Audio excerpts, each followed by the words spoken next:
Ang pagsisimula ng laban ni Jinwoo sa tatlong monarch na nais siyang patayin, kung saan makikita na natin ang kanilang ability na magpapahirap talaga sa ating bida. Kaya naman simulan na natin ang chapter 158 up to chapter 159, at kung bago ka lamang sa aking channel ay mag-follow and subscribe ka na upang maging updated ka sa ating solo leveling manhwa review. Maraming salamat, let's go! Sinabi ni Leonard na hindi niya raw hahayaan ng Beast Monarch sa nais nitong gawin, pero nakakaramdam raw siya ng panlalamig habang nakatayo sa harapan nito, pero wika nito mas na tumakbo na si Leonard dahil mamamatay lamang ito. Ngunit sagot naman ni Leonard na alam niya raw ang bagay na yun, pero isa pa rin naman daw siyang hunter. Hindi raw nagsisisi si Leonard kung ito man ang huli niyang sandali, at kung bibigyan ulit siya ng pagkakataong mamili ay hindi pa rin magbabago ang kanyang desisyon. Paulit-ulit niyang sinasabi sa kanyang sarili na tama ang kanyang naging desisyon, at nang makalapit na sa kanya ang Beast Monarch ay nasabi niyang muli sa sarili na mali pala ang kanyang naging pasya. Nang malapit nang matapos ang buhay ni Leonard ay isang shadow ang nagpakita upang sakmali ng halimaw, at dito ay si Kaiser pala ang umatake sa Beast Monarch upang mapalayo kila Leonard. Subalit kahit ganun pa man ay madaling binura ng Beast Monarch si Kaiser gamit ang kanyang mga kamay, pero napansin niya ang isang nilalang, at dito ay pinakita si Jinwoo para siya ay sipain, at matagumpay niya ngang tinamaan ang ulo nito na siyang nagresulta ng pagbagsak nito sa lupa. Nagulat si Leonard sa pagdating ni Jinwoo at wika ng bida na maaari daw bang ilikas ni Leonard si Thomas,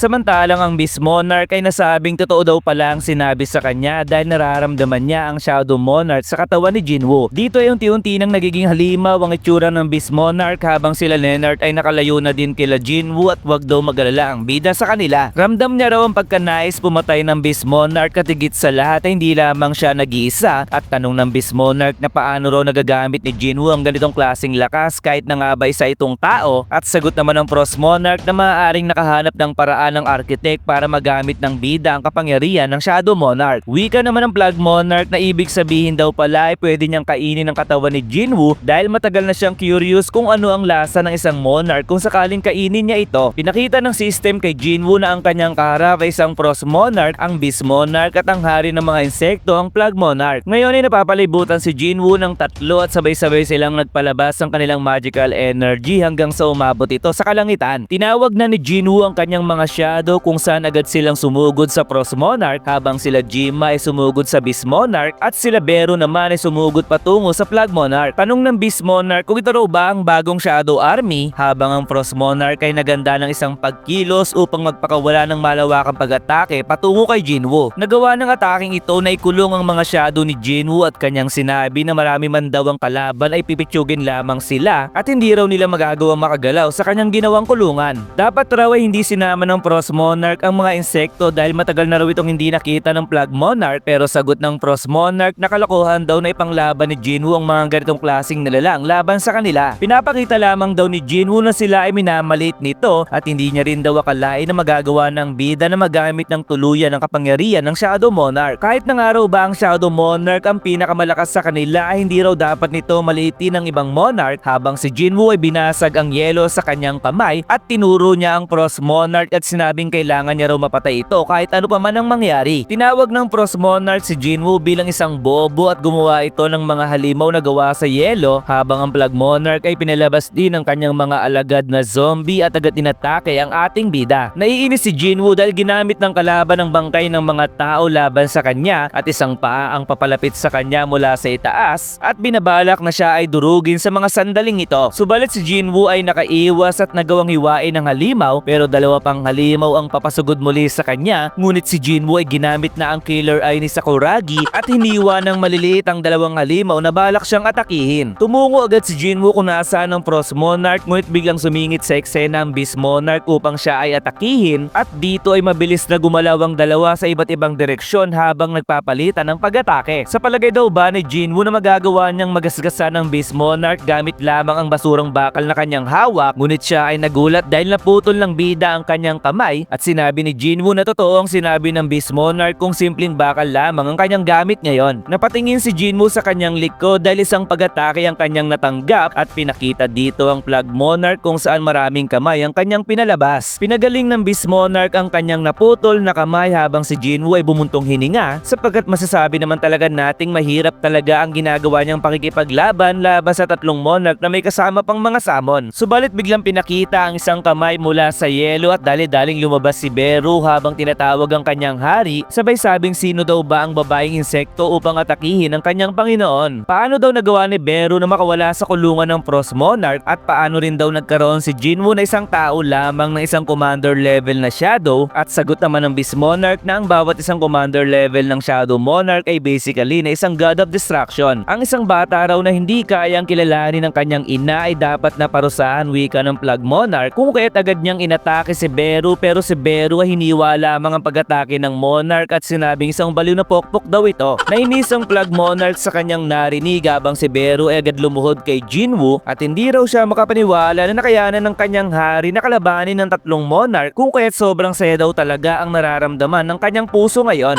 Habang nagdadrama si Beru ay agad sumugod ang mga zombie sa kanila, subalit si Beru at Jinwoo ay isa-isa itong pinaghihiwa ng walang kahirap-hirap, ngunit nagawa ng Plague Monarch na wasakin si Beru habang si Jinwoo ay tinamaan din ng pag-atake. Napalipad pa palayo si Jinwoo dahil sa lakas ng atake na kanyang natanggap, at dito ay mapapansin nating duguan at malaki ang binsala na kanyang nakuha habang daang-daang mga yelo ang nag-aabang sa kanya mula sa himpapawid. Walang humpay at sunod-sunod na bumabagsak kay Jinwoo ang mga matutulis na yelo, pero gamit ang kanyang dagger ay nagagawa niya itong sanggahin, at tanong naman ng Frost Monarch na gaano daw kaya matatagalan ng bida ang sunod-sunod nilang pag-atake. Isang dagger ang biglang tumusok sa Frost Monarch na sobra niyang kinagulat dahil sinabi naman daw ni Jinwoo kanina na hindi raw makakalis ang Frost Monarch ng buhay sa kanilang laban, kung kaya't nang marinig ito ng Monarch ay sobra itong naggalit dahil sino daw ba si Jinwoo upang sabihin sa kanya ang bagay na yon. Tinamaan daw ni Jinwoo sa puso ang Frost Monarch pero hindi ito nagdulot ng malubhang sugat, kaya naman si Jinwoo ay pinakawalan niya ang kanyang mga dagger upang atakihin ng Frost Monarch, ngunit bigla na lamang umiti ang kalaban sapagkat ngayon ang Beast Monarch ay nasa likuran na ng ating bida. Nilabas ng Beast Monarch ang isang sandata mula sa kanyang portal at agad niyang inatake ng solid sa likod si Jinwoo habang ang bida ay napasukan ng dugo dahil sa pinsalang kanyang natanggap. Napahiyaw naman si Beru dahil sa nangyari sa kanyang hari, ngunit nasa kanyang likuran na pala ang kalaban at nagpakilala na siya ang Plague Monarch, ang hari ng mga insekto. Nahuli niya si Beru at kanyang sinabi na yayakapin niya raw ang kanyang anak kahit na nga raw ba hindi siya kilala nito, habang sinabi naman ng Beast Monarch na yun na raw ang katapusan ng bida. Humiyaw si Beru sa lahat ng Shadow na ano raw ba ang kanilang ginagawa dahil kailangan daw tulungan nila ang kanilang hari, habang pinakita naman si Greed at kanyang sinabi na ang lahat ng kanilang kalaban ay siya raw dapat ang pumatay. Dito ay nagawa niyang wasakin ng yelo na bumabalot sa kanya at nasabi ng Beast Monarch na maaaring isang malakas na warrior si Greed noong nabubuhay pa ito, at isa-isa na daw nagigising ang mga high-ranking na sundalo ni Jinwoo. Nagawa na ring makawala nila Igris, Iron at Kiba sa kanilang pagkakakulong, at sinabi naman ng Frost Monarch na malalim daw ang natamong sugat ni Jinwoo kung kaya't tapos na raw ang kanilang kasiyahan. Natatawag daw ba nila itong malalim na sugat, wika ni Jinwoo, at dito ay biglang nagulat ang dalawa sapagkat ginamit na ni Jinwoo ang kanyang regeneration. Katulad din ba kitang nabudol sa pagbili ng money binder na to? Yung tipong kailangan mo pang tupiin yung pera bago mo ito mailagay? Pwes itapon mo na yan, Igan, dahil nandito na ang 100 days ipon challenge binder na sa oras na mapuno mo na ito ay magkakaroon ka ng 100,000 pesos. Hindi mo na kailangang tupiin pa, mas maganda at mas malinis pang tignan, at higit sa lahat ay matibay dahil bukod sa makapalang plastic nito ay gawa pa sa leather ang kanyang cover. Pwede mong simulan ang pag-iipon mo sa mababang bills kung walang-wala ka talaga, pero kung kaya mo naman ang blue bills ay mas mainam dahil mas malaki ang iyong maiipon. Marami kang pagpipilian na kulay nito gaya ng blue, green, red, pink, violet at kulay black gaya ng pinili ko. Kaya naman para makasabay ka sa amin, Igan, sa pag-iipon ay check out mo na ito or click the yellow basket below dahil ang pag-iipon ay nagsisimula sa sarili mo.